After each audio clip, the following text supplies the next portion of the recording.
Hello, this is Tae-ho Kim, the instructor of the course Green Revolution in Korea.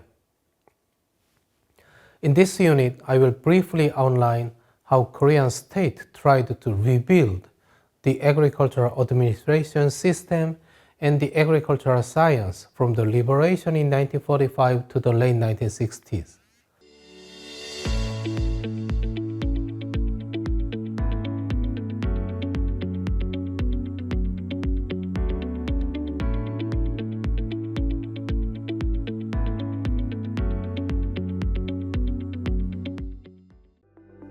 Background of the land reform.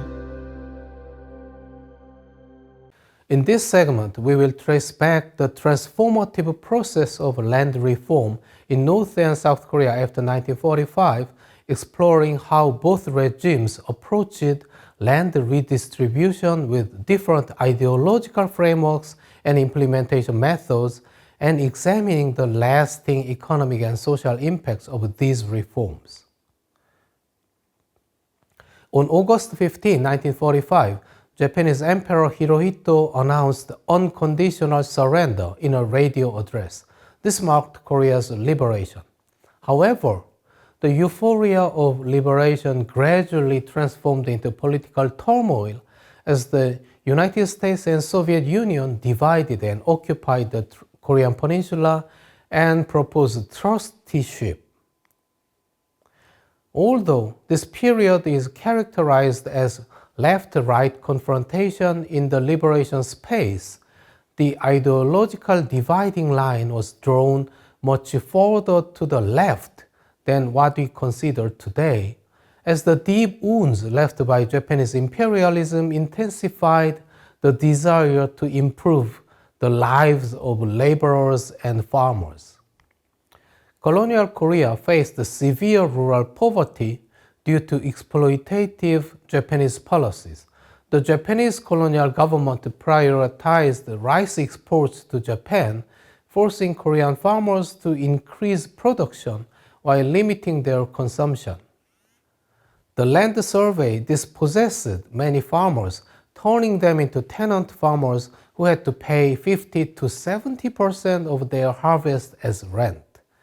As Japanese landlords and companies acquired more land, by the 1930s, nearly 75% of Korean farmers were tenants or semi-tenants. The requisition system during the wartime further impoverished rural communities by forcing farmers to surrender their crops at unreasonably low prices. Rural poverty created widespread anti-colonial sentiment that fueled independence movements and post-liberation demands for land reform. The universal discussion of land reform across the political spectrum reflected this atmosphere. As Japanese departed from the Korean peninsula, large farms owned by Japanese government general and Japanese landowners were confiscated and subject to redistribution. Korean landowners also could not ignore the growing demands for land reform. Moreover, neither Syngman Rhee's regime in the South Korea nor Kim Il-sung's regime in North Korea sought to represent or defend the landlord class.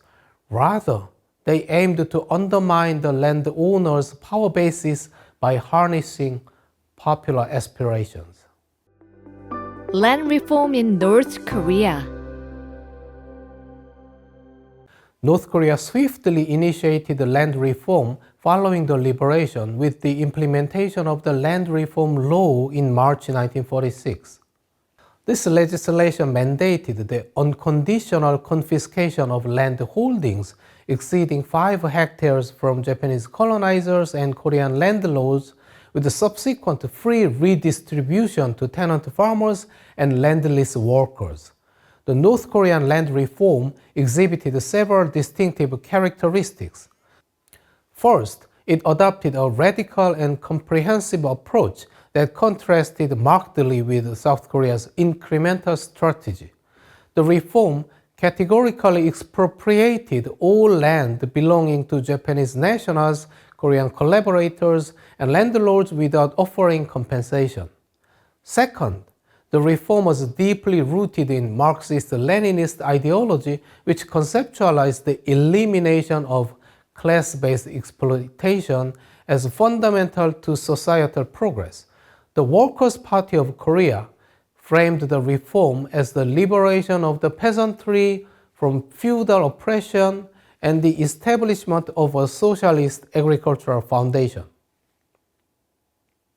Third, the reform served as a mechanism for political consolidation by systematically dismantling the landlord class while simultaneously cultivating support among the peasantry.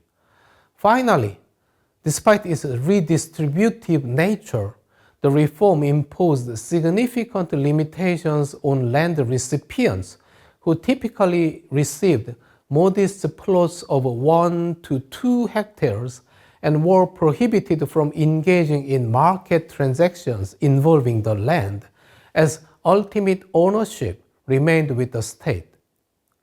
The reform generated profound and multifaceted impacts on North Korean economy and society.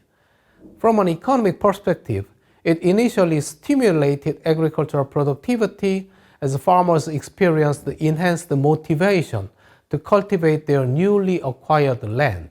However, this productivity increase proved transitory as the regime initiated collectivization processes as early as 1954. By 1958, virtually all agricultural land had been reorganized into cooperative structures, effectively reversing the brief period of nominal private ownership. The social implications of the reform were equally significant, fundamentally restructuring rural communities through the elimination of traditional authority structures. The sequential implementation of land reform, followed by collectivization, facilitated comprehensive state control over agricultural production and distribution mechanisms, enabling the systematic extraction of agricultural resources to finance the regime's ambitious industrialization agenda. Land reform in South Korea. As news of the land reform in North Korea reached South Korea, the Syngman Rhee administration was compelled to respond. South Korea implemented its land reform process through a structured legal framework, beginning with the Land Reform Act of 1949 and continuing throughout 1953. The reform proceeded in two main phases. First, Japanese-owned lands that had been placed under government control after liberation were redistributed. Second, Korean landlords' holdings above the 3-hectare limit were purchased by the government and redistributed to tenant farmers. This land to the tiller principle aimed to create a class of independent small farmers. The government issued land bonds to compensate landlords, while farmers who received the land were required to pay the equivalent of 150% of 1 year's harvest for 5 years. However, the Korean War significantly disrupted this planned implementation. Wartime inflation drastically devalued the land bonds, effectively rendering the compensation to landlords minimal. Meanwhile, many payment obligations from farmers were either postponed or became impossible to collect amid the chaos of war. Despite its moderate design compared to North Korea's reform, South Korea's land reform effectively dismantled the landlord class through a combination of intentional policy and unintended wartime circumstances. By 1956, the landlord-tenant system had been largely eliminated, with the percentage of tenant farmers dropping from approximately 70% before the reform to less than 7%. Nevertheless, tenant farmers who became landowners through the reform continued to face numerous challenges. First, the small-scale farming operations hindered productivity improvements. Second, the state maintained an exploitative requisition system, especially during and after the Korean War. Third, the absolute shortage of rice caused extreme seasonal price fluctuations. Although some historians criticize South Korea's land reform for being limited to agricultural land and involving compensation for both confiscation and distribution, South Korea's land reform achievements should not be underestimated. Compared to the Philippines, another newly independent country, for instance, South Korea clearly succeeded in dismantling the large landlord class and fostering small independent farmers. Instability of cereal market and rural poverty. The mandatory requisition system aggravated the rural poverty problem. Farmers were forced to surrender half their harvest at less than half the market price when rice prices were the lowest, while bearing the full burden of rising rice prices during the agricultural off-season and rampant inflation. Rice prices soared amid the war, with an average monthly increase of 45%. The government announced an emergency decree to control market prices of rice, which caused only rice price to fall, while inflation in other sectors remained unchecked.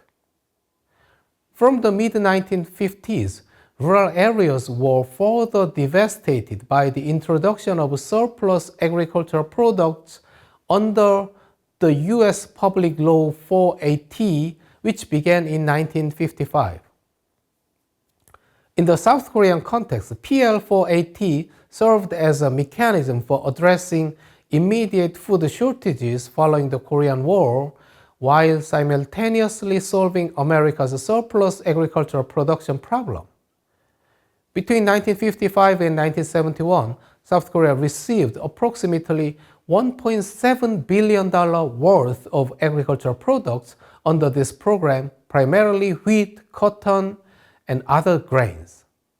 While PL 480 temporarily alleviated hunger and provided much-needed resources, it created significant long-term implications for Korea's agricultural system.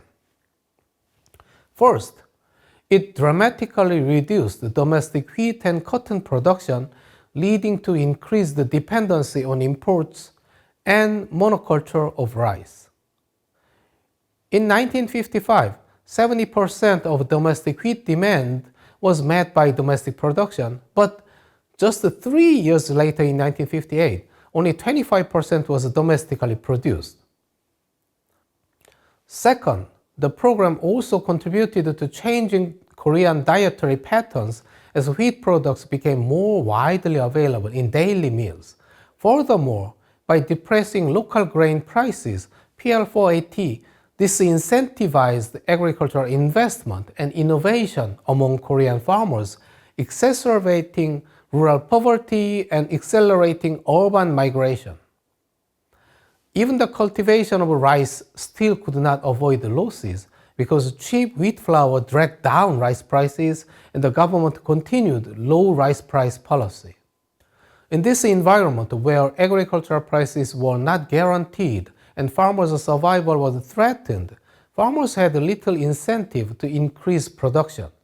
As rice purchase prices fell below production costs, the perception spread that increasing production would result only in greater losses, rendering agricultural guidance in the 1950s largely ineffective.